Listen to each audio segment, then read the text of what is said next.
సుగాలి ప్రీతికి న్యాయం చేయరట, రాసలీలల ఖైదీకి మాత్రం పెరోల్ ఇస్తారట. సుగాలి ప్రీతి తల్లి చేపట్టిన యాత్రకు అనుమతి లేదట. ఆసుపత్రిలో పెరోల్ ఖైదీ శృంగారానికి ఫుల్ పర్మిషన్ ఇచ్చేస్తారట. అసలు సుగాలి ప్రీతికి అన్యాయం చేసిందెవరు? జీవిత ఖైదీ శ్రీకాంత్ పెరోల్ వెనుక పనిచేసిందెవరు? ఈ రెండు కేసులు ఒకేసారి ప్రస్తావించడం వెనుక ఆంతర్యం ఏంటన్నదే కదా మీ ప్రశ్న. మన ప్రభుత్వం ప్రయారిటీస్ ఏంటి, మన ప్రభుత్వ ఎజెండా ఏంటి, ఇవి తెలియాలంటే ఈ రెండు కేసులను ఒకేసారి ప్రస్తావించాలి. ముందుగా సుగాలి ప్రీతి కేసు గురించి మాట్లాడుకుందాం.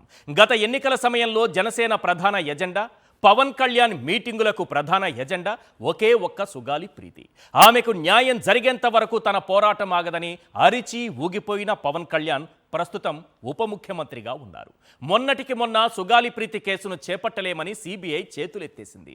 అయినా సరే పవన్ కళ్యాణ్లో కానీ ఈ ప్రభుత్వంలో కానీ కదలిక లేదు. అందుకే సుగాలి ప్రీతి తల్లి సుగాలి పార్వతి కర్నూలు నుంచి అమరావతి వరకు వీల్ చైర్ యాత్ర చేపట్టారు. అయితే అనుమతి లేదంటూ కూటమి ప్రభుత్వం తన పోలీసులతో ఈ యాత్రను అడ్డుకుంది. ఎన్నికల ముందు చెప్పిందేంటి, ఇప్పుడు చేస్తున్నదేంటి? సుగాలి ప్రీతి తల్లి ఆవేదనకు కారకులు ఎవరు? ఒక్కసారి ఆమె మాటల్లోనే విందాం. హాస్యాపదమే అండి. మరి పెద్ద పెద్ద పొలిటీషియన్స్ మరి పాదయాత్ర చేస్తే విత్ ఇన్ మినిట్స్లోనే పర్మిషన్ ఇస్తున్న ఈ పోలీస్ డిపార్ట్మెంట్ వారు మరి సుగాలి ప్రీతి మదర్ అయిన నేను ఒక వికలాంగులండి 8 సంవత్సరాల నుంచి న్యాయం కోసం పోరాటం చేస్తుంటే అటు న్యాయము ఇవ్వక ఇట్లా పర్మిషన్ ఇవ్వక ఎందుకు మా మీద ఈ ప్రభుత్వం కక్షపూరితంగా వ్యవహరిస్తుందో అర్థం కావడం లేదు. మరి ఎందరికో పాదయాత్ర చేయడానికి పర్మిషన్ ఇచ్చారు. మరి సుగాలి ప్రీతి కేసు ఎందుకు మీరు ఇవ్వడం లేదు పర్మిషన్ అని నేను అడుగుతా ఉన్నాను. నాకు మీ ప్రజల్లోకి మీరు చేసిన లోపాలు బయటపడతాయని, ముద్దాయిలకు మీరు ఎంత రక్షణ కల్పిస్తున్నారో దీన్ని బట్టి అర్థమవుతుందని పోలీసు వాళ్ళు మాకు ఇవ్వకుండా మమ్మల్ని కక్షపూరితంగా మమ్మల్ని సాధిస్తున్నారు.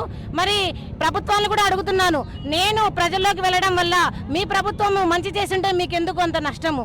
మరి మీకేమి నష్టం కలుగుతుందని మీరు మమ్మల్ని ఇప్పుడు అడ్డుకుంటున్నారో మీరు చెప్పాలి. మరి 8 సంవత్సరాలుగా అటు న్యాయము చేయక ఇటు మరి మమ్మల్ని శిక్షించడంలో ఏంటి మీ అర్థం? మరి నిన్నటికి నిన్న మరి నటి జిత్వాని కేసులో మీరు చూపించిన ఇంట్రెస్ట్ సుగాలి ప్రీతి కేసులో ఎందుకు చూపించడం లేదు? మరి సుగాలి ప్రీతి ఆమె మాటల్లో అర్థం ఉంది, ఆ డిమాండ్కు అర్థం ఉంది. సుగాలి ప్రీతికి న్యాయం చేయరట, రాసలీల ఖైదీకి మాత్రం పెరోల్ ఇస్తారట. ఇప్పుడు రాష్ట్రంలో ఇదే సంచలనం. పెరోల్ వెనుక ఉన్న పెద్దలెవరు? ఇందులో హోంమంత్రి అనిత పాత్ర ఏంటి? శ్రీకాంత్ అనే జీవిత ఖైదీకి పెరోల్ ఇప్పించడంలో టీడీపీ ఎమ్మెల్యేల పాత్ర ఏంటి? శ్రీకాంత్ ప్రియురాలు అరుణ చెబుతున్నదేంటి?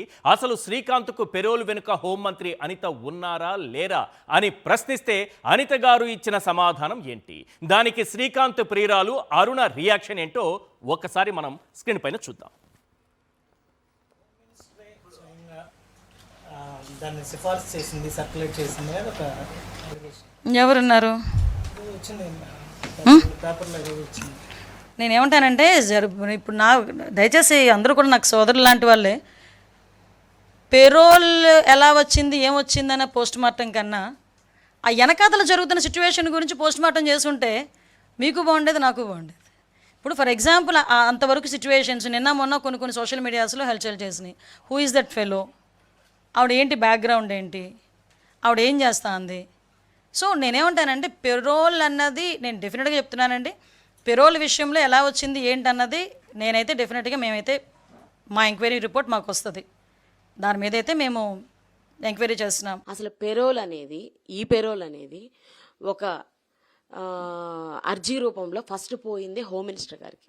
ఆమె సర్క్యులేట్ రాసిన ఫైలే సర్క్యులేట్ అయ్యి పెరోల్ శాంక్షన్ అవ్వడానికి కారణం అండి. హోంశాఖ మినిస్టర్ గారికి తెలియకుండా జరిగిందా, తెలియలేక జరిగిందా అనేది నాకెలా తెలుస్తుంది?